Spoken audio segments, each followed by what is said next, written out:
el capítulo 17, hoy vamos a estar del versículo 17 al versículo 40 y lo vamos a leer tratando de imaginar y de prestar atención al contexto al cual Pablo escribió y de qué estaba hablando.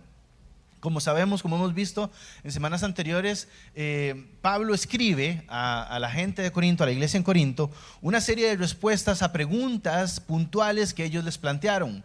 Algunas preguntas por medio de la familia de Cloé, que son los que le llevaron la carta con las preguntas y le contaron algunas otras cosas, y otras preguntas puntuales que la gente de Corinto, los cristianos, le preguntaron puntualmente sobre esto, sobre aquello, sobre este detalle, y Pablo escribe respuestas.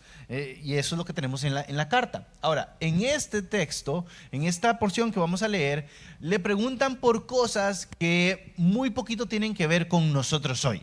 Por ejemplo, le preguntan, Pablo, ¿vale o no vale estar circuncidado? Yo soy nuevo en la fe, soy judío, soy nuevo en la fe, no soy judío, ¿tengo que circuncidarme y hacerme como un judío? El otro le pregunta, yo nací judío, ahora soy cristiano, ¿tengo que dejar de ser judío y tengo que simular como no contarle a la gente que soy circuncidado? Y Pablo va a escribir, va a responder. Otros le preguntan, por supuesto ninguno de nosotros se pregunta hoy si tengo que circuncidarme o no. Otra de las preguntas que le hacen a Pablo es sobre la esclavitud. En Costa Rica no tenemos esclavitud. Entonces la pregunta de ellos era, yo soy cristiano, ¿le tengo que pedir a mi amo, a mi dueño, que me libere? Porque mi dueño también es cristiano, entonces él debería liberarme. O yo tengo esclavos, tengo que liberarlos. Esas preguntas hacen. Y otra vez, no tienen mucho que ver con nosotros. Pero vamos a ver cómo las traducimos a nuestro tiempo. Y después le hacen una serie de preguntas sobre el matrimonio, específicamente sobre solteros y específicamente sobre solteros, sobre todas las cosas. Algunos dicen, vea, yo estoy comprometido para casarme. ¿Tengo que quedarme así soltero o tengo que casarme para ahora que soy cristiano? O yo estoy casado tengo que divorciarme. Esto le preguntan a Pablo y Pablo va a responder, pero la forma en la que Pablo responde cada una de estas preguntas es como no específica al tema, sino que Pablo les dice, ok, ustedes están preguntando por esto, pero permítanme decirles lo que verdaderamente le importa a Dios. Ustedes están preguntando que si me circuncido, que si no, hay algo más importante. Me están preguntando que si tengo que liberarme o liberar, hay algo más importante. Que si me caso para ser un buen cristiano, que si me quedo soltero para ser buen cristiano, hay algo más importante. Entonces vamos a leerlo, pensando en estas cosas, tratando de interpretarlo para nuestros tiempos, tratando de ver lo que es verdaderamente importante para Dios. Y él responde con una frase 3 veces. Dice, así como el Señor lo llamó. Así tal cual el Señor lo llamó.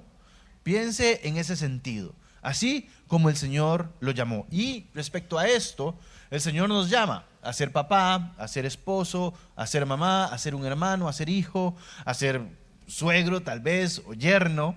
Y también nos llama, por supuesto, a salvación, nos llama a servirle. Y una y otra vez es el eco de Pablo diciendo, piense en qué condición el Señor le llamó. ¿Cuál es su estado cuando el Señor le llamó? Y consideremos lo verdaderamente importante. Entonces voy a leer 1 Corintios 7, del versículo 17 al 40, leo de la Nueva Versión Internacional. En cualquier caso, cada uno debe vivir conforme a la condición que el Señor le asignó y a la cual Dios le ha llamado. Esta es la norma que establecen todas las iglesias. ¿Fue alguno llamado cuando estaba circuncidado? Que no disimule que está circuncidado. ¿Fue llamado alguno sin estar circuncidado? Que no se circuncide. Y aquí está la clave, versículo 9. Para nada cuenta estar o no estar circuncidado. Lo que importa, lo verdaderamente importante, es cumplir los mandamientos de Dios. Versículo 20, repite la frase, que cada uno permanezca en la condición en que estaba cuando Dios lo llamó. ¿Eras esclavo cuando fuiste llamado? No te preocupes. Aunque si tienes la oportunidad de conseguir tu libertad, aprovéchala. ¿Por qué? Porque el que era esclavo cuando el Señor lo llamó es un liberto del Señor. Del mismo modo, el que era libre cuando fue llamado es un esclavo de Cristo. Ustedes fueron comprados por un precio. Y aquí está otra frase clave, no vuelvan a esclavizarse de nadie, no se vuelvan esclavos de nadie, y yo voy a agregar, ni de nada. la frase de nuevo, versículo 24. Hermanos, cada uno permanezca ante Dios en la condición en que estaba cuando Dios lo llamó. En cuanto a las personas solteras, no tengo ningún mandamiento del Señor, pero doy mi opinión como quien, por la misericordia del Señor, es digno de confianza. Pienso que, a causa de la crisis actual, ya voy a explicar cuál es la crisis actual, es bueno que cada persona se quede como está. Estás casado, no procure divorciarse, no es necesario que usted se divorcie para ser un buen cristiano. Es lo que dice Pablo. Está soltero, tampoco es necesario que necesariamente se case, no busque esposa. Pero si se casa, no peca. Y si una joven se casa, tampoco comete pecado. Sin embargo, los que se casan tendrán que pasar muchos aprietos. Y la iglesia dice, no, mentira. Pero casi, ¿verdad?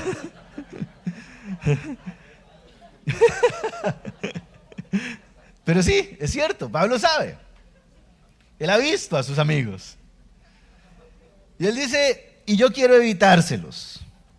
Lo que quiero decir, y él va a explicar, lo que quiero decir, hermanos, es que nos queda poco tiempo. Esta es la crisis que él ve. Lo que él dice es, ya casi viene el Señor y el mundo no está evangelizado. Y hay una crisis, ¿por qué? Porque la gente está dejando de evangelizar y ahorita viene el Señor y tenemos que movernos. Y respecto a esta angustia, este sentido de urgencia, es que Pablo dice, lo que quiero decir, hermanos, es que nos queda poco tiempo. De aquí en adelante, los que tienen esposa deben vivir como si no la tuvieran. Esto no significa vuélvase soltero loco. Ese no es el punto de Pablo. Lo que Pablo dice es, sí es importante su esposa, pero hay algo más. Hay algo más trascendental. Todo lo que va a decir a continuación es bueno, pero hay algo más urgente. Dice, de aquí en adelante los que tienen esposa deben vivir como si no la tuvieran. Los que lloran como si no lloraran. Los que se alegran como si no se alegraran. Los que compran algo como si no lo poseyesen. Los que disfrutan de las cosas de este mundo como si no disfrutaran de ellas. Porque este mundo, en su forma actual, está a punto de desaparecer. Esta es la urgencia de Pablo. Esta es la crisis. Yo preferiría que se mantuviesen libres de preocupaciones. ¿Para qué? Para que puedan irse a evangelizar donde quieran, para que vayan de misionero a donde sea, con China, España, Britania, donde sea, Asia, África, donde quiera que fuere. ¿Por qué? Porque Pablo quisiera que todos vayan a evangelizar como él. Y él dice, el soltero se preocupa de las cosas del Señor y de cómo agradarlo, versículo 33. Pero el casado se preocupa de las cosas de este mundo y de cómo agradar a su esposa. Y no dice que esto esté mal, simplemente describe la realidad. Así es. El casado se ocupa de agradar a su esposa. Y los varones dicen, amén. Dígalo sin miedo. El casado se ocupa en agradar a su esposa. Esto es lo que sabe Pablo. Entonces usted se casa, quiere irse de misionero, sí, pero primero pregúntele a la jefa. Si no, no funciona. De eso está hablando Pablo. Sus intereses están divididos. La mujer no casada, lo mismo que la joven soltera, se preocupa de las cosas del Señor, se afana por consagrarse al Señor tanto en cuerpo como en espíritu. Pero la casada se preocupa de las cosas de este mundo y de cómo agradar a su esposo. Y las hermanitas dicen, amén. Es lo que dice Pablo. Los solteros pueden irse por donde quieran libremente, pero el casado, antes de decidir nada, tiene que agradar a su esposito o a su esposita. Versículo 35. Les digo esto por su propio bien, no para ponerles restricciones, sino para que vivan con decoro y plenamente dedicados al Señor.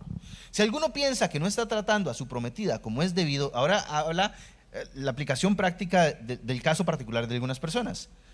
Si alguno piensa que no está tratando a su prometida como es debido y ella ha llegado a su madurez, por lo cual él se siente obligado a casarse, que lo haga. Con eso no peca, que se casen. Pero el que se mantiene firme en su propósito y no está dominado por sus impulsos, sino que domina su propia voluntad, hace bien. De modo que el que se casa con su prometida hace bien, pero el que no se casa hace mejor. No es que Pablo está en contra del matrimonio. Lo que pasa es que hace 2000 años el matrimonio era una institución muy diferente a la nuestra. Hoy usted se casó por su propia voluntad. Un notario público le dijo, ¿usted quiere? Sí, ¿en serio? ¿Ya lo vio? ¿Y aún así quiere? Usted dijo, sí. por su propia voluntad. Hace 2000 años yo podía estar comprometido con alguien que no conocía. ¿Por qué? Porque era un negocio. Mi papá se ponía de acuerdo con un vecino y nos poníamos de acuerdo, aún sin tener hijos. Mi primer hijo se va a casar con su primera hija. Mi segundo hijo se va a casar con aquel otro. Y así. Entonces yo podía llegar a los 12, 13 años, estar comprometido con alguien que me van a presentar. De eso está hablando Pablo. Y a esa realidad es la que habla, no a la nuestra. Por supuesto, hay principios eternos que podemos traer para nuestro tiempo. La mujer, dice versículo 37, está ligada a su esposo mientras él viva. Pero si el esposo muere, ella queda libre para casarse con quien quiera, con tal de que sea en el Señor. Le preguntan, otra pregunta más, Pablo, fulanita o yo me divorcié, mi esposo se murió, perdón. Yo sigo casado con él o tengo que otra cosa. Lo que le están preguntando es, ¿la ley romana vale o no vale? Y Pablo cita textualmente la ley romana. Es viuda, está libre. Puede ser comprometida con otra persona. Y Pablo lo que agrega es que sea en el Señor, que sea conforme a la voluntad de Dios. En mi opinión, ella será más feliz si no se casa. Y creo que yo también tengo el Espíritu de Dios. Dice Pablo, ¿por qué? Porque otra vez, en el momento en que se casa, la mujer allá era una posesión, era una propiedad. Era propiedad del papá, era propiedad del hermano mayor heredero o era propiedad de su esposito. Entonces algunas mujeres podían quedar viudas con un hijo que las amaba mucho y que las trataba mejor que cualquier otro esposo. A este contexto es que está hablando Pablo. Una vez que yo me caso, muy probablemente pierdo mi herencia, ahora voy a la herencia de este otro fulano a esperar que me trate bien. Ese es el contexto al cual está hablando Pablo. Entonces, ¿cómo traducimos esto para nuestro tiempo? La pregunta que creo que Pablo está tratando de responder, que no le hicieron, es, de todo esto, ¿qué es lo verdaderamente importante? Están preguntando por un montón de detalles, de formas, de formas externas, de tratos técnicos. Y Pablo dice, hay algo todavía más importante en cada uno de estos elementos. Y es lo que vamos a ver hoy. ¿Qué es lo que verdaderamente le importa a Dios de mi vida? Respecto a la condición, al estado en que Él me llamó, a mi contexto actual. Hemos escuchado la frase que un texto fuera de contexto es un pretexto. Saco un texto de la Biblia y lo uso para lo que sea. El contexto funciona así también. Pero hay otra parte de la aplicación de la Biblia que tiene que ver con mi contexto. Tengo que reconocer cuál es mi contexto y qué es lo que el Señor quiere de mí ahora. Hay cosas que no puedo aplicar allá. De aquel momento así exacto, tal cual, porque era una institución, era una realidad diferente. ¿Okay? Entonces, hoy si alguien quisiera tener un esclavo, no podría decir, es que la Biblia me enseña que... No, así no funciona. Tenemos que traerlo a nuestro tiempo y a nuestra realidad, porque cada una de nuestras realidades, aunque vivimos todos en el mismo país, la misma cultura, es muy probable que seamos un poquito diferentes todos. Entonces, ¿qué es lo que verdaderamente le importa a Dios? Lo vamos a ver a continuación. Oremos un momento. Señor, estamos delante tuyo bendiciendo tu nombre, encantados con la posibilidad de abrir tu palabra, Señor, para aprender de ella. Como siempre pedimos, Señor, mientras leemos el texto sagrado, sea tu Espíritu Santo hablándonos a todos y a todas, llevándonos un poco más profundo en el texto y en nuestro corazón. Hacer lo que tú has planeado que seamos, hacer lo que tu voluntad espera de nosotros. Bendecimos a quienes estamos aquí, a quienes están en casa o manejando, escuchando la grabación o la transmisión de este mensaje. Que tu Espíritu, Señor, nos visite a todos en el nombre de Jesús. Amén y amén. Entonces Pablo tiene ese montón de preguntas que le están haciendo y él comienza a responder. Y vamos a señalar tres cosas que parece son más importantes para Dios. En primer lugar, a Dios le importa que seamos obedientes, no qué tan religiosos somos. A Dios le importa nuestra obediencia muchísimo más que nuestra religiosidad.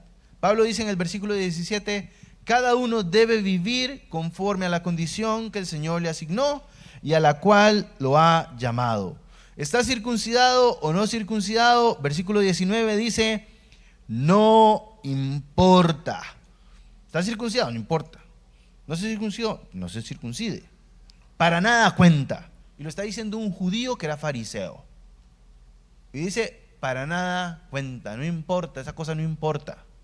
Deje de preocuparse por eso. Entonces, ¿qué es lo que le importa? Antes de preguntarnos qué es lo que le importa, tenemos que decir, ok, hoy ninguno de nosotros tiene ese dilema.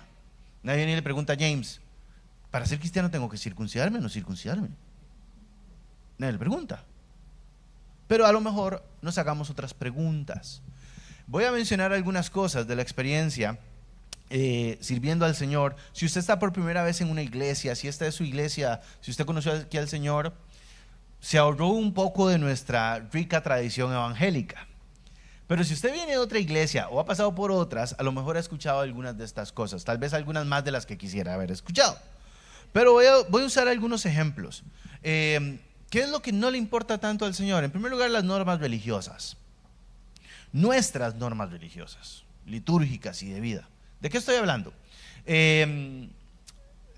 Servimos a iglesias, vamos, enseñamos, damos conferencias y para un fin de semana una de nuestras compañeras iba a dar una prédica sobre familia. Un domingo en el culto y nos invitaron para que diéramos una conferencia sobre familia. El viernes en la tarde me llama la pastora del lugar. Me dice, pastora, a mí se me olvidó decirle algo importantísimo. Yo le dije, se equivocó de fecha, se equivocó de lugar o algo por el estilo. Y digo, ¿qué pasó? Me dice, la hermanita que viene, dígale que no puede venir en pantalón ni con maquillaje. Esta era la gran emergencia. Y yo estaba tentado a preguntarle, ¿me puede explicar por qué? Pero era un pleito. Yo sé por qué.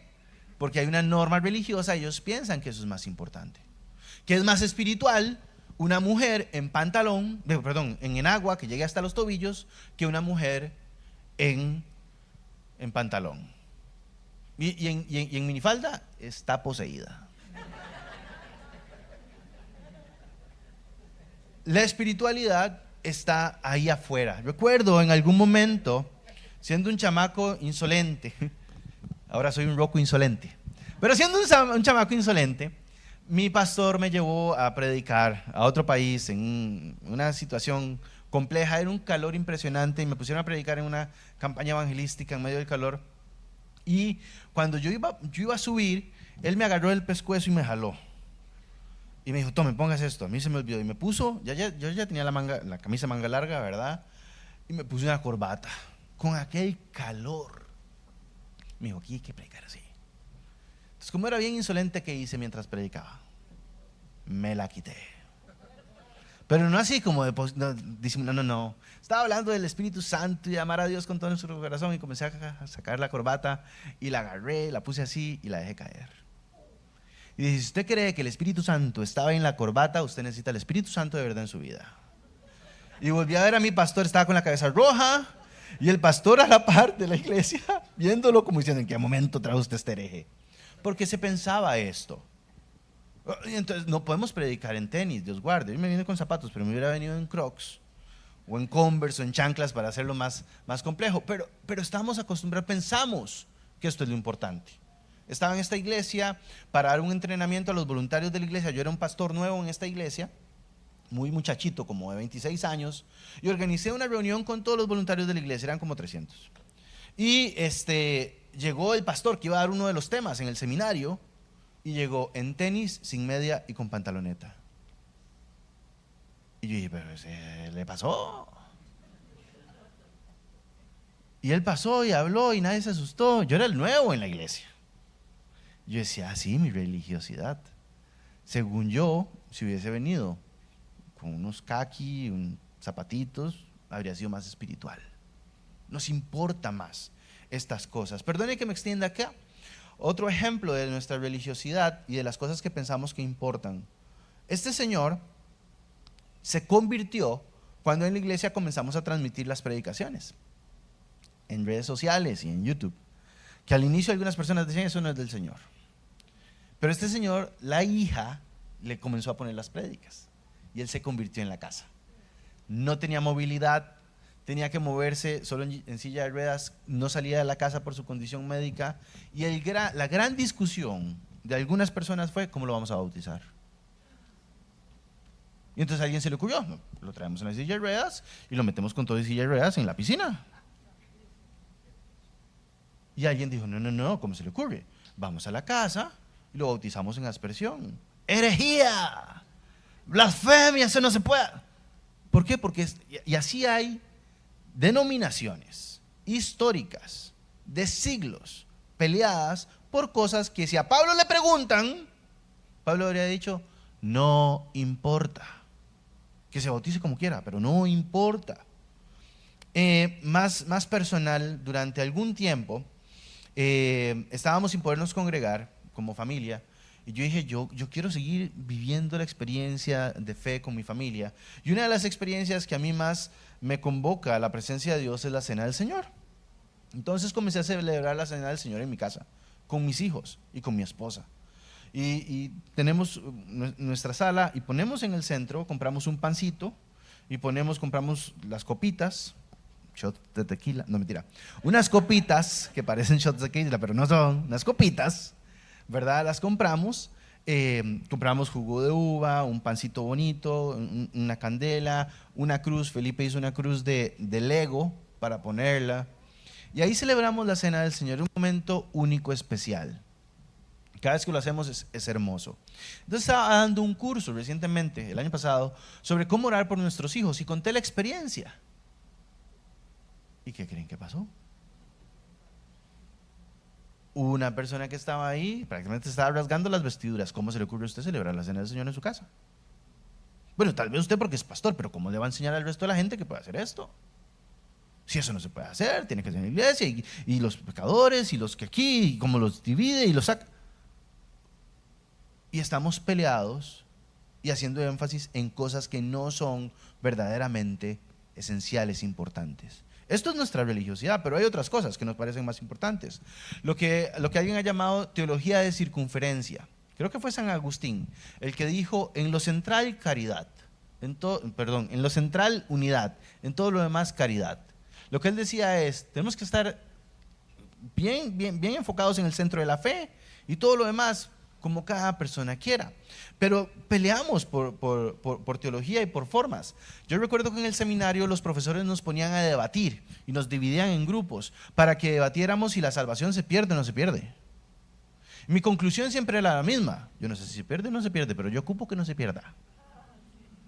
Dice, yo ocupo que no se pierda. ¿Por qué? Porque no se ponen de acuerdo por cuántos pecados son o por qué tipo de pecado. Entonces, yo no me imagino un ángel arriba diciendo que en el libro de la vida, Jason se convirtió. Sí, hoy pecó, lo vamos a borrar.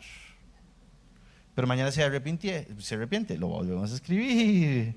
Pero 5 minutos después tuvo un pensamiento malo, lo volvemos a borrar. Ya se arrepintió. ¿Cuál era el apellido? Cordero. No funciona así. No funciona así. Pero nos peleamos por esto. O por ejemplo, que si hay milenio, que si no hay milenio, que si hay rapto, que si no hay rapto, que si la tribulación viene antes, después o durante. Si usted no sabe nada de esto, bendito sea. Se ha salvado un montón. Pero este pastor de la iglesia nos contaba, alguien le preguntó, pastor, nosotros somos milenialistas, amilenialistas o posmilenialistas. Él dijo, el que usted quiera, escoge el que sea. Y la persona se ofendió. ¿Por qué? Porque creemos que tenemos que tener estas formas únicas, adecuadas, y que todo el resto del universo está mal. O el dilema de las lenguas. Habrá personas que piensan que si usted habla en lenguas o habló en lenguas en algún momento, es cualquier cosa menos un cristiano. Y otros que piensan que si usted nunca habló en lenguas, a usted le falta algo. Es como un cristiano de a medias. Y ahí estamos peleadísimos. Y si usted quiere ver pleitos en YouTube, es que se da vergüenza cómo nos agarramos los cristianos por cosas que si tuviéramos a Pablo nos dice, eso no importa, hágalo como quiera, de una u otra forma. Entonces, si nada de esto es lo verdad, me faltó algo más. Otro elemento, porque usted dice, no, todo esto tiene que ver con la iglesia. John Orber escribió un libro hermoso que se llama La vida que siempre has querido, y él habla de lo que se llama espiritualidad por marcadores de fronteras. Él dice, es la espiritualidad que no sirve para nada, donde creemos que somos buenas personas por algunas prácticas religiosas o por la ausencia de algunas prácticas muy pecaminosas. Por ejemplo, los cristianos hablan en Reina Valera, leen y hablan la Reina Valera. Este amigo trajo a un familiar a la iglesia y el familiar se convirtió. Y me decía, yo no sé qué le pasó, ¿Por qué? Porque ahora solo hablan en Reina Valera. Y yo llego a la casa y, ¿cómo está, mae? Y él me dice, se dice varón o siervo. Y me dice, ahora no puedo decir mae en mi casa. Y este otro muchacho, con buena intención, estaba como un muchacho que llegó a la iglesia, le dijo, vea, usted se va a ir convirtiendo, pero poco a poco, no es como que pasa de una vez. Vamos, usted, es posible que diga mae 2, 3 semanas. Pues ya después se le va a quitar esa vara. Y pensamos que somos cristianos en tanto funcionemos de una u otra forma. O por ejemplo, los cristianos no beben alcohol. Una amiga decía, reprendo al diablo y todos esos engaños. Estaba en una iglesia, yo era parte del equipo de diáconos, nadie tiene que decir amén. Yo estaba en el equipo, pero se les ve en la cara el amén. Yo estaba en el equipo de diáconos y mami era en el equipo de ancianos de la iglesia. Y el pastor pasó y dijo, ¿quiénes creen que tomarse una cerveza es pecado? Y todo el mundo levantó la mano, excepto doña Evelyn y este servidor ahí. Y el pastor nos vuelve a ver y se le desfiguró el rostro. Y después nos preguntaron, ¿verdad? Yo decía, bueno, la Biblia me enseña que no me puedo embriagar. Pero esa historia de que el vino que hizo Jesús no era vino, el texto dice claramente que primero sirven el bueno y ya cuando el paladar está dormido sirven el purete. Esa es la historia. Yo soy cristiano, entonces no, cerveza guácala. Vino sí. ¿De dónde sacamos que el vino es más evangélico que la cerveza? Si el vino tiene más alcohol que la cerveza. Pero el vino es evangélico, la cerveza es del diablo. Todo esto es religiosidad. O por ejemplo, los cristianos no bailan. No bailan bonito algunos. Pero ¿de dónde sacamos todo eso? Y lo importante es esto, vean, la religiosidad funciona así.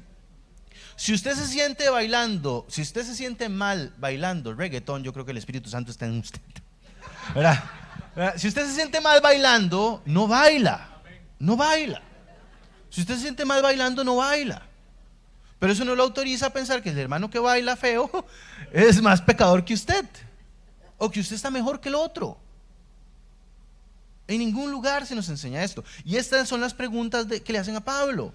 ¿Quién está mejor, el que se circuncidó o el que no? Y Pablo dice, nada de eso importa.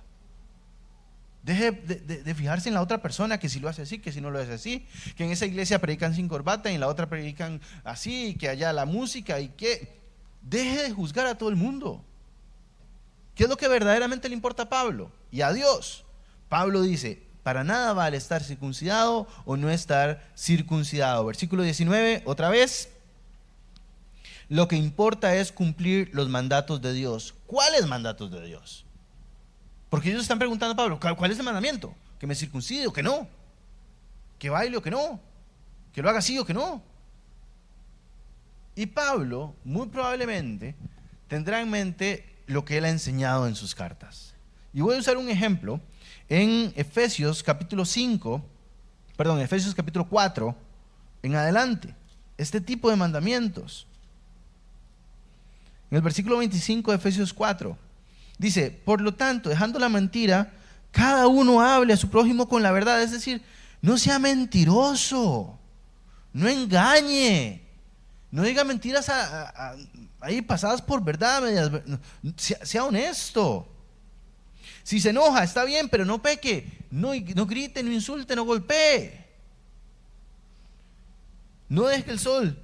Todo esto que dice. Más adelante decía, el que robaba, no robe más. Se lo está diciendo a cristianos. Entonces usted tiene un chorinegocio. Quítele el chori y déjelo como negocio. Es lo que diría Pablo, eso es lo que verdaderamente importa.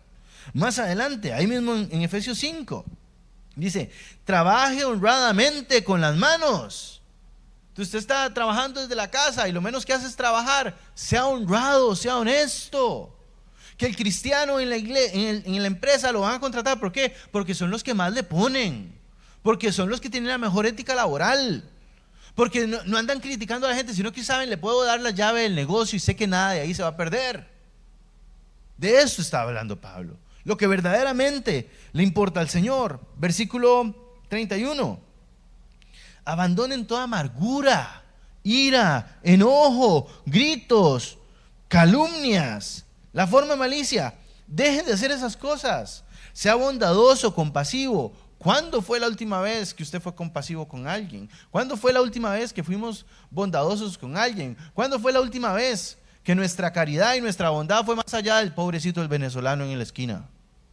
¿Cuándo hicimos algo más? Y esos son los mandamientos del Señor. Pero estamos más enfocados en cosas externas que no están en mi corazón. Que si me he visto así, que si hablo así, que si digo esto, que si posteo esto, que si veo esto, que si sigo esto, etcétera. Alguien dirá, bueno, no hay nada malo en eso. No, el problema es cuando juzgamos a otras personas. O el problema es cuando pensamos que somos buenos creyentes por estas cosas externas. ¿Los sacrificios eran buenos o eran malos? Eran buenos. Y sin embargo, eran tan buenos que representaban el sacrificio futuro de Jesucristo. Desde Egipto, ahora lo vamos a ver en detalle. Pero dos profetas dicen esto. El primero es Samuel. 1 Samuel 15:22, Samuel dijo: ¿qué agrada más al Señor? ¿Que se le ofrezcan holocaustos y sacrificios o que se le obedezca en lo que Él dice?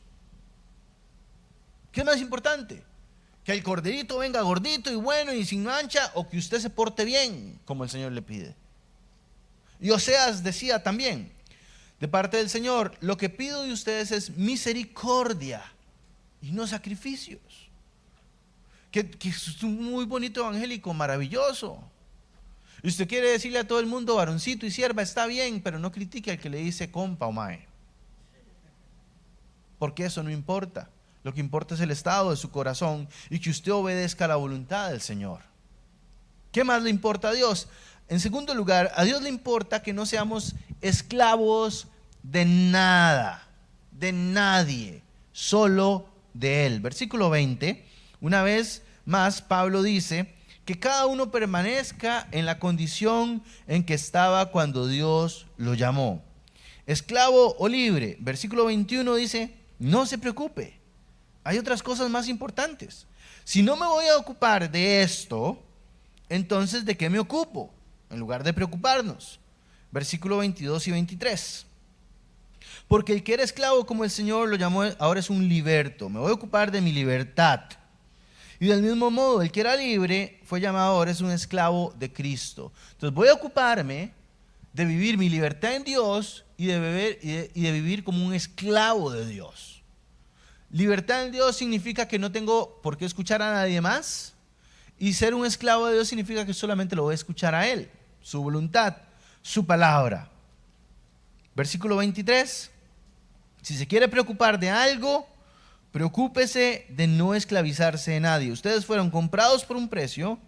No se vuelvan esclavos de nadie, ni de nada.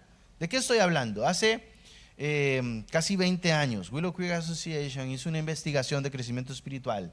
Y dentro de sus preguntas, cuando entrevistaron miles de personas, de más de 5,000 iglesias ya, la pregunta era: hay gente que dice que no está creciendo, sino que está estancada espiritualmente.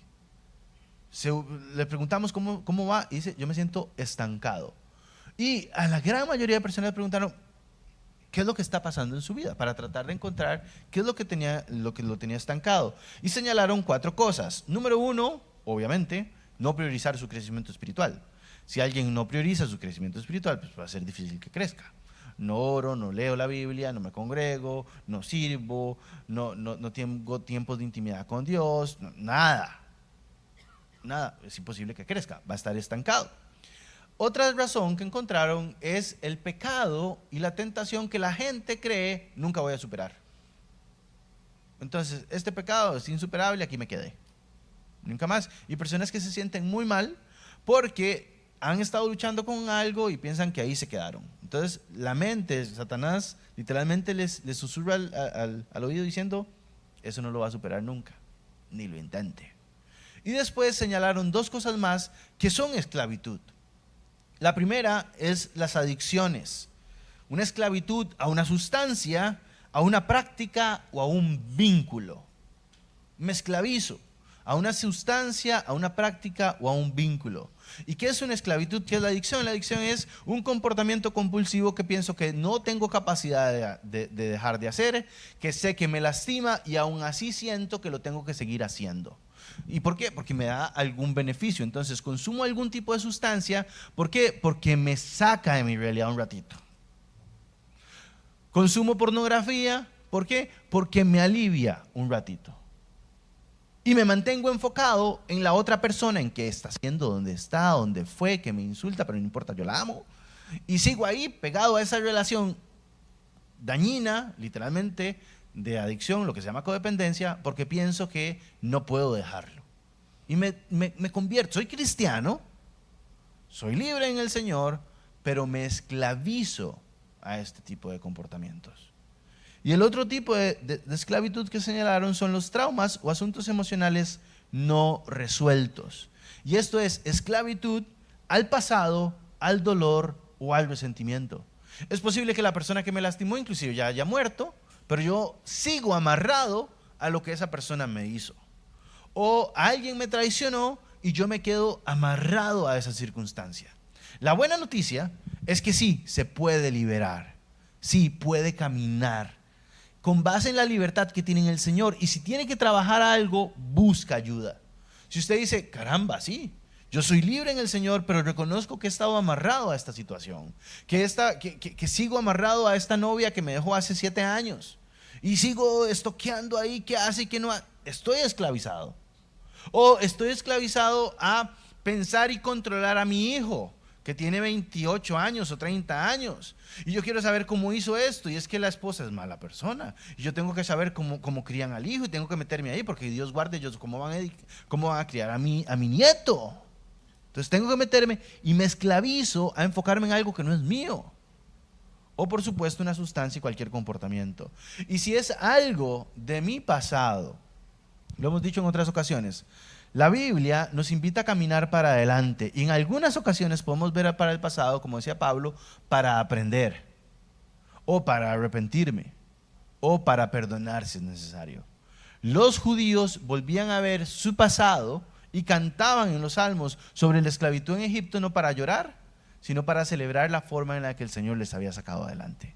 Si usted piensa, yo no puedo caminar, no voy a superar esta cosa, usted solito se está esclavizando a alguien o a algo. Y lo que verdaderamente importa es que usted sea libre, que no se esclavice. Pablo dice, no se deje esclavizar de nadie más. En tercer lugar, ¿qué es lo que verdaderamente le importa a Dios respecto a la forma en la que nos ha llamado?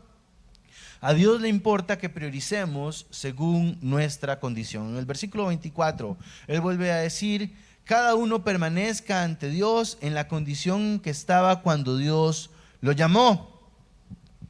¿Estás soltero o casado? No es necesario cambiar de estado. Voy a avanzar hasta el versículo 27.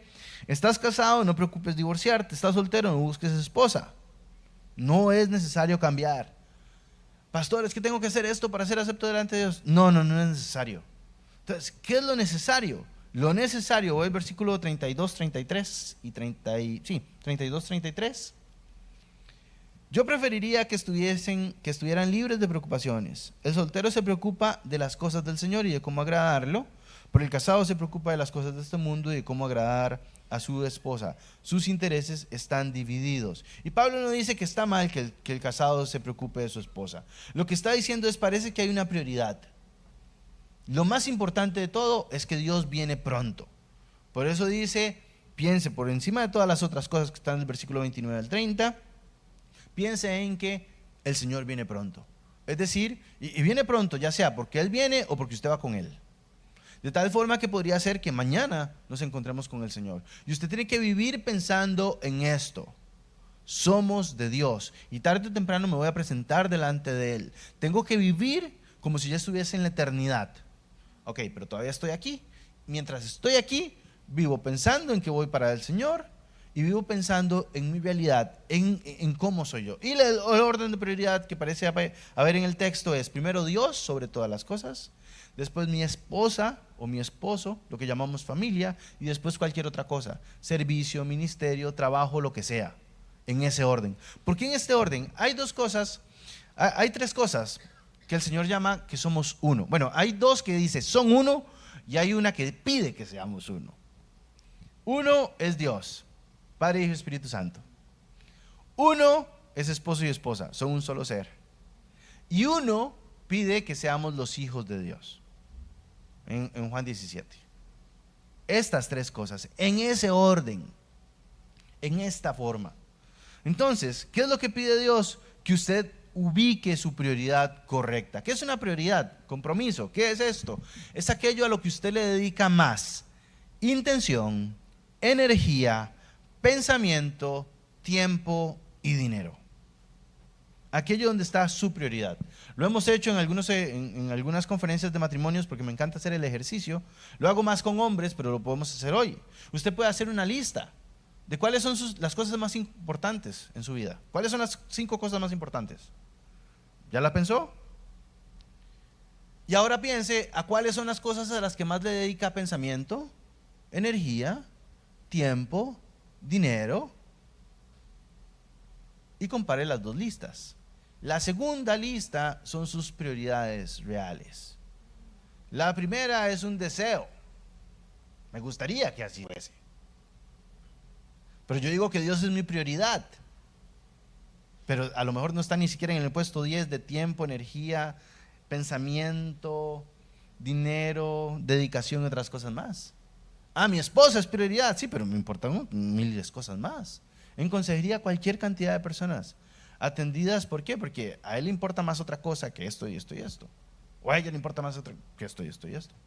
Parejas que se dedican más a sus hijos que a cultivar su relación de pareja y otras cosas más. O personas que nos consumimos en el ministerio pensando que el ministerio es Dios.